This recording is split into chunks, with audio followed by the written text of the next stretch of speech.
नहमदुहु व नुसल्ली अला रसूलिहिल करीम।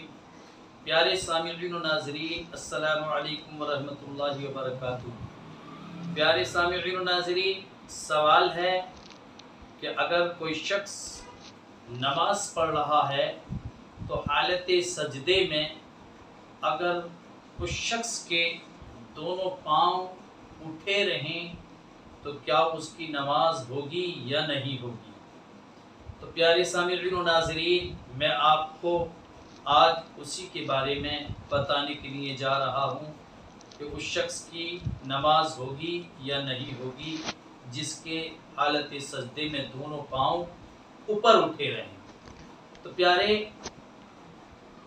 जो बात मैं आपको बताने के लिए जा रहा हूँ इसको बहुत गौर से सुनें और ये बात अगर आपको एक बार में समझ में ना आए तो बार बार सुनें, इसलिए कि अगर ये बात किसी शख्स के जहन में नहीं है और वो ऐसे ही नमाज पढ़ता है तो हरगिज़ उसकी नमाज नहीं हो सकती। प्यारे सामिईन व नाज़रीन, ये बात जहन में रखिए कि हालत सजदे में कोई शख्स नमाज पढ़ रहा है तो जब सजदे की हालत में गया तो उस वक्त हालत सजदे में दोनों पाँवों की एक एक उंगली का लगना, दोनों पाँव हैं उनमें से एक एक उंगली का लगना जमीन पर, और क्या लगना, जमीन पर एक एक उंगली का पेट लगना, एक एक उंगली का पेट लगना, पीठ नहीं बल्कि इस तरह से इस नर्म हिस्से को, ये जो नर्म हिस्सा है इस नर्म हिस्से को पेट कहते हैं। तो जब हम सजदा कर रहे हैं तो इस नर्म हिस्से का इस तरह से पेट लगना चाहिए। और अगर कोई शख्स इस तरह से अपने पाँवों की उंगलियों की नोक लगाता है, समझ भाई, तब भी उसका सजदा नहीं होगा। नोक नहीं लगनी चाहिए बल्कि इस तरह से ये पेट लगना चाहिए, खूब जम के दोनों पाँवों की पेट लगना। तो अगर किसी शख्स के पाँव हालत सजदा में इस तरह उठे रहे, यानी जमीन पर या तो नोक लगी या फिर नोक भी नहीं लगी उंगलियों की, तो उस शख्स का सजदा नहीं हो सकता। जब सजदा नहीं होगा तो उसकी नमाज नहीं हो सकती। तो प्यारे सामिईन व नाज़रीन, ये बात जहन में रखें, दोनों पाँवों की एक एक उंगली का पेट जमीन पर लगना ये शर्त है और एक सूरत में ये फर्ज भी है। अगर ये शर्त या ये फर्ज नहीं पाया गया तो नमाज शुरू ही नहीं होगी। जब नमाज शुरू ही नहीं हुई तो नमाज पूरी कैसे होगी, नमाज हो ही नहीं सकती। या किसी शख्स के दोनों पाँव इस तरह जमीन पर ऊपर उठे रहे तब भी उसकी नमाज नहीं हो सकती। या फिर इस तरह जमीन पर उसके पाँवों की उंगलियों की नोक लगी रही तब भी उसकी हरगिज़ नमाज नहीं हो सकती। तो दोनों पाँवों की एक एक उंगली का पेट जमीन पर इस तरह हालत सजदा में लगना ये शर्त है, और ये शर्त अगर नहीं पाई गई तो उस शख्स की नमाज शुरू ही नहीं हुई। तो एक एक उंगली का दोनों पाँवों में से, और दोनों पाँवों में से तीन तीन उंगलियों के पेट हालत सजदे में जमीन पर लगना ये वाजिब है।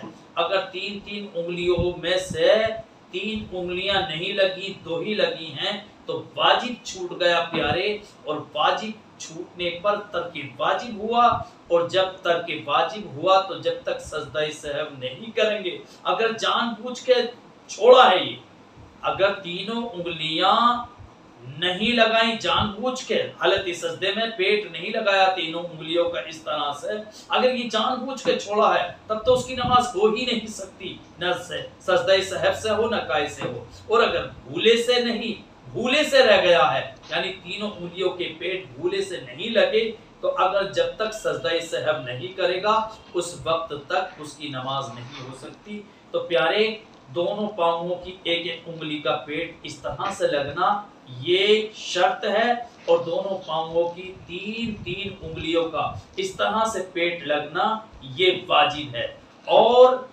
دونوں پاؤں کی 10 انگلیوں کا پیٹ اس طرح سے زمین پہ لگنا حالت سجدہ میں یہ سنت ہے۔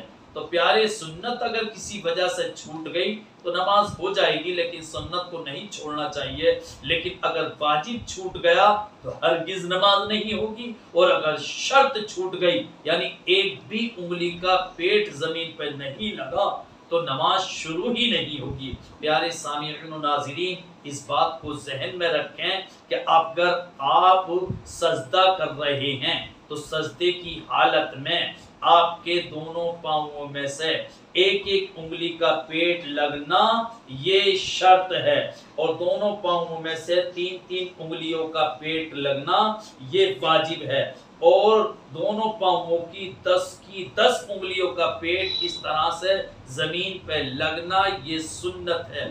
پیارے، سنت بھی نہیں چھوٹنا چاہیے، اور اگر سنت چھوٹ گئی کسی وجہ سے تو نماز ہو جائے گی، لیکن سنت کے چھوڑنے کا جو گناہ ہے وہ آپ کو ملے گا۔ اور اگر واجب چھوٹ گیا تو نماز ہوگی ہی نہیں جب تک کہ سجدہ سہو نہیں کرے گا۔ اگر بھولے سے چھوٹا ہے تو، وہ جان بوجھ کے چھوٹا ہے تو بالکل ہرگز نہیں ہوگی سجدہ سہو سے بھی، اور اگر شرط چھوٹ گئی تو بالکل نماز شروع ہی نہیں ہوگی۔ مجھے امید ہے کہ یہ میری بات آپ کو سمجھ میں آ گئی ہوگی، اور اگر سمجھ میں آ گئی ہو تو پیارے، اب ہرگز جب نماز پڑھنے کے لیے آپ جائیں تو اس طرح کی غلطیاں نہ کریں، اس لیے کہ میرا سروے ہے، میں نے دیکھا ہے بہت سارے لوگ اس سے ناواقف ہیں، ان کو معلوم ہی نہیں ہے، وہ نماز پڑھتے پڑھتے ان کی پوری لائف گزر گئی، پوری زندگی گزر گئی، انہیں یہ پتہ ہی نہیں ہے کہ دونوں پاؤں میں سے کتنی انگلیوں کا لگنا شرط ہے، اور کتنی انگلیوں کا لگنا واجب ہے، اور کتنی انگلیوں کا لگنا سنت ہے۔ جب یہ پتہ ان کو نہیں ہے تو وہ اس کا خیال ہی نہیں کرتے، لاپرواہی میں نماز پڑھتے چلے جاتے ہیں۔ تو پیارے سامعین و ناظرین، میں امید کرتا ہوں کہ آپ اس کو یاد رکھیں گے، اور یاد کر کے اس بات کو دوسروں تک بھی پہنچائیں گے۔ خدا حافظ، السلام علیکم۔